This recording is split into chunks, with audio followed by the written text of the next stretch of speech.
अब जो हम लोगों को पढ़ना है वो क्या पढ़ना है हमें, आयोनिक बॉन्ड या इलेक्ट्रोवैलेंट बॉन्ड। आयोनिक या इलेक्ट्रोवैलेंट बॉन्ड।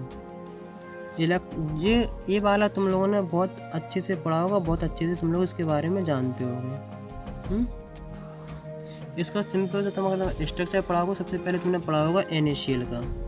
किसका पढ़ा होगा, NaCl का।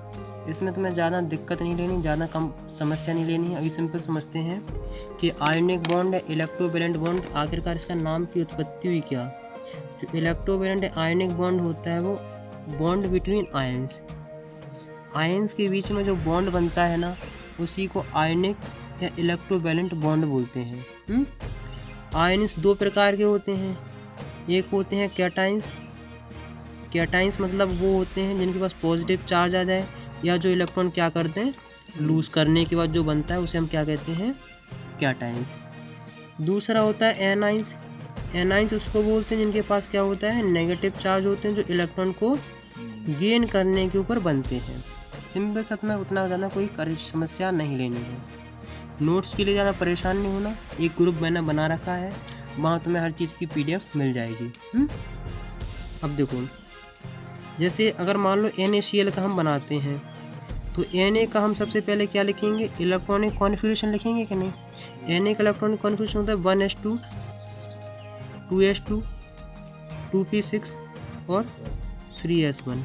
स्टार्टिंग में भी तुम इसको Na को 2-8-1 से भी तुम समझ सकते हो, कोई दिक्कत नहीं है। Cl का है, लेकिन ये वाला मेथड हर हाल में तुम्हें सीखना है। क्लोरीन का इलेक्ट्रॉनिक कॉन्फ़िगरेशन कैसे लिखोगे, 1s2 2s2 2p6 3s2 और 3p5। और हम तुम्हें बेसिकली बता चुके हैं कि आखिरकार तुम्हें आखिरी वाले जो इलेक्ट्रॉन होते हैं ना, उन्हीं को तुम्हें लेना पड़ता है। जैसे इसके आखिरी में 1 इलेक्ट्रॉन है और इसके आखिरी में 5 इलेक्ट्रॉन है, 7 इलेक्ट्रॉन है। इसके आखिरी में 1 इलेक्ट्रॉन है, इतना कोई ज़्यादा टेंशन नहीं लेनी है। अब जैसे देखो Na, इसके आखिरी में 1 डॉट है, इसको हम अभी लूज डॉट स्ट्रक्चर से हम लोग कर रहे हैं। किससे कर रहे हैं, लूज डॉट स्ट्रक्चर। इसमें हम डॉट डॉट का काम खेलेंगे। और Cl के पास कितने हैं, 1 2 3 4 5 6 7 है कि नहीं। इसके पास 1 इलेक्ट्रॉन, इसके पास कितने हैं, 7। तो इस 7 वाला इससे बोलेगा, देखो सबसे पहले सोडियम ने क्या कहा क्लोरीन से कि भाई यार 7 इलेक्ट्रॉन हमें दे दो ताकि हम 8 इलेक्ट्रॉन कर लें। हमने कहा पागल है क्या, 7 इलेक्ट्रॉन देना बहुत कठिन काम है, 7 इलेक्ट्रॉन हम नहीं दे सकते हैं।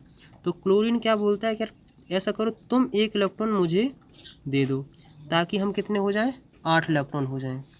तो क्लोरीन ने कहा कि 1 इलेक्ट्रॉन देना कोई बड़ी बात नहीं है। अगर देखो दोस्ती बनानी है तो कुछ ना कुछ तो आदान प्रदान तुम्हें करना ही पड़ेगा। 1 इलेक्ट्रॉन जब इसके पास जाता है तो Na+ हो जाता है और ये हो जाता है Cl नेगेटिव। क्या हो जाता है, Na+ हो जाता है, ये हो जाता है Cl नेगेटिव। Na जो प्लस है ये कैटाइंस बोलते हैं और Cl- इसे बोलते हैं एनाइंस। कैसे बोलते हैं, एनाइंस और कैटाइंस। देखो 1 इलेक्ट्रॉन जब गया ना उसके पास, तभी इसके पास पॉजिटिव चार्ज आया है। तुम जानते हो पॉजिटिव और नेगेटिव में अट्रैक्शन होता है। पॉजिटिव जैसे मान लो इसको तुम क्या मान लो, लड़का मान लो, इसको क्या मान लो तुम लड़की मान लो, दोनों में अट्रैक्शन भरपूर होगा। तो इन दोनों में ना अट्रैक्शन हो गया कि नहीं, इन दोनों। अब इसने क्या किया है, 1 इलेक्ट्रॉन इसको ऐसे दिया है, यहाँ तक पता क्या हो गया है, ये हो गया Lewis structure, Lewis dot structure. क्योंकि इसको हम डॉट के फॉर्म में कर रहे हैं इसलिए कहते हैं लुईस डॉट स्ट्रक्चर। हमने लिया इतना सिंपल से तुम्हें कंपाउंड बना लिया है। अभी पॉजिटिव नेगेटिव को इन दोनों में से अट्रैक्शन होगा, मान लो ऐसी लाइन खींच दो, अट्रैक्शन ऑफ लाइन हमने बना ली है। और सिंपल से हम लिख देंगे NaCl। इतनी सिंपल सी तुम्हें हो गई है क्या, इसका हो गया फॉर्मेशन। यहाँ तक कोई दिक्कत कोई समस्या हो बताओ।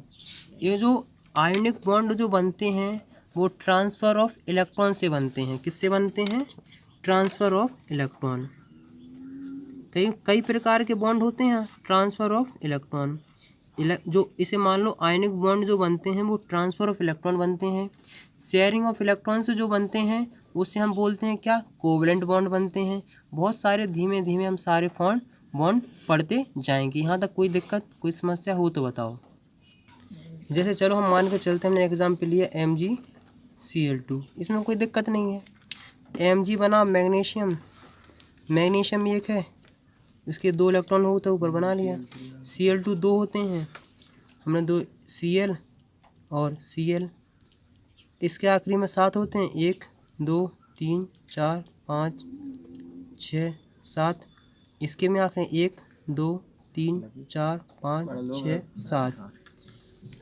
इसने 1 इलेक्ट्रॉन इसको दे दिया है, ये 8 इलेक्ट्रॉन हो गए हैं। ये तो स्टेबल हो गया है, लेकिन ये भी स्टेबल नहीं हुआ है, तो 1 इलेक्ट्रॉन किसको दे देगा, ये इसको दे देगा, तो ये 8 इलेक्ट्रॉन हो जाएगा। ए भी स्टेबल, ए भी स्टेबल, ए भी स्टेबल। तो अपने पास स्ट्रक्चर बनाना है क्या, MgCl2 का इस प्रकार से बनाया जा सकता है। अगर तुम ऐसे देखो, इसने 2 इलेक्ट्रॉन लूज करे हैं तो Mg+2 आएगा इसके ऊपर चार्ज, और इसने 1 इलेक्ट्रॉन क्या किया है, गेन किया है, तो इसके बाद Cl- आएगा। तो इसको अगर तुम अट्रैक्शन वाले फॉर्म में बनाना चाहते हो तो MgCl-+2 MgCl- ऐसे ऐसे ऐसे तो बना देना बस। ये हमने क्या बना दिया, अट्रैक्शन वाला हमने इसका फॉर्मेशन बना दिया है। अब तुम्हारे पास ये +2 -1 तुम्हारे दिमाग में आ रहा होगा आखिरकार क्या है, इसको बोलते हैं इलेक्ट्रोवैलेंसी। इलेक्ट्रोवैलेंसी समझो कि जितने नंबर ऑफ इलेक्ट्रॉन क्या किए जाएँ, ट्रांसफ़र किए जाएँ, उसी को हम बोलते हैं इलेक्ट्रोवैलेंसी। तो क्या है इलेक्ट्रोवैलेंसी। इलेक्ट्रोवैलेंसी अगर तुम सिंपल सी एक डेफिनेशन लिखना चाहोगे तो ये लिख लो, नंबर ऑफ इलेक्ट्रॉन ट्रांसफर्ड या गेन जितने इलेक्ट्रॉन लूज या गेन हुए हैं उसी को हम इलेक्ट्रोवैलेंसी बोलते हैं। जैसे Mg ने 2 इलेक्ट्रॉन दे दिए थे ना, इसलिए इसकी इलेक्ट्रोवैलेंसी कितनी है, +2 की है कि नहीं।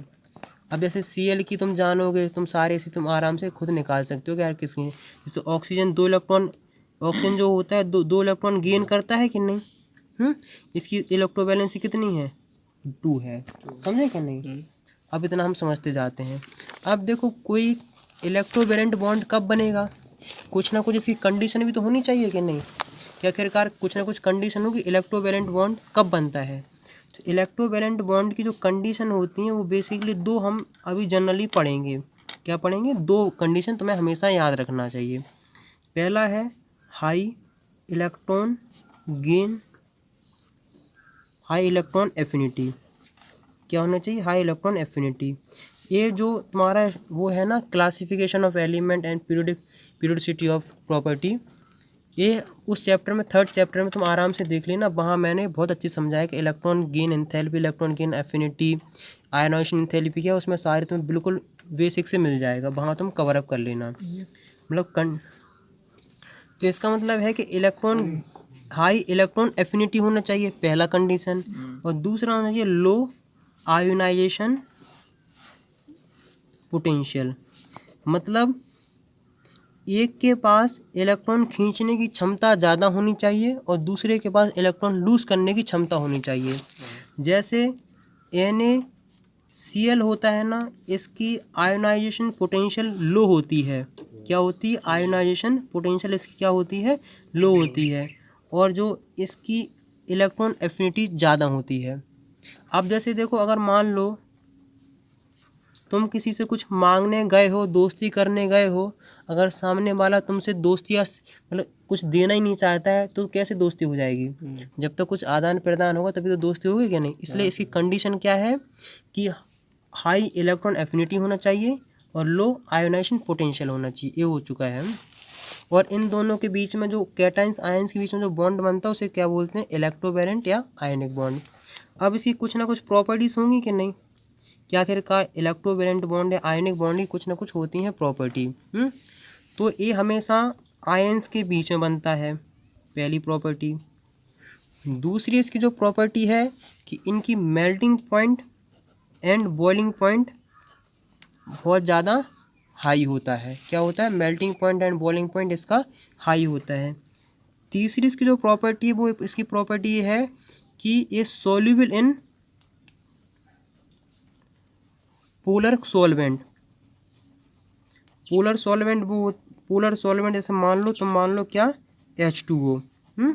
और अगर तुम इसका कोई कंपाउंड बोलोगे जैसे आयनिक बॉन्ड होता है उसको मान लो NaCl। ये बताओ नमक पानी में घुल जाता है कि नहीं? तो वही इसकी प्रॉपर्टी है कि जो आयनिक कंपाउंड होते हैं वो पोलर सॉल्वेंट में घुलते हैं, नॉन पोलर सॉल्वेंट में नहीं घुलते हैं। कभी नमक तेल में घुलता हुआ देखा है? अब इसकी जो चौथी प्रॉपर्टी है वो क्या है कि जो कंडक्टर ऑफ इलेक्ट्रिसिटी, ये इलेक्ट्रिसिटी कंडक्शन तब होगा जब वो सॉल्वेटेड फॉर्म में होगा। सॉल्वेटेड फॉर्म का मतलब होता है कि वो सॉल्यूशन के फॉर्म में होना चाहिए। ऐसा नहीं कि तुम ऐसा खड़ा नमक लो, खड़ा नमक जानते हो, मतलब सॉल्ट लो और तुम सोचो कि इसमें से इलेक्ट्रिसिटी पास हो जाएगी, कभी नहीं होगी। जैसे अगर घर पे करके देखना कि यहाँ लेना, ऐसे देना, नमक में एक तार यहाँ लगाना, एक तार यहाँ लगाना, इलेक्ट्रिसिटी पास नहीं होगी। तब तक पास ही नहीं होगी जब तक वो किसके फॉर्म में ना आए? सॉल्यूशन के फॉर्म में। तो सॉल्यूशन के फॉर्म में ही ये इलेक्ट्रिसिटी पास करती है। अगर सॉल्यूशन के फॉर्म में नहीं है और सिंपल सॉलिड फॉर्म में है तो इलेक्ट्रिसिटी पास नहीं होगी।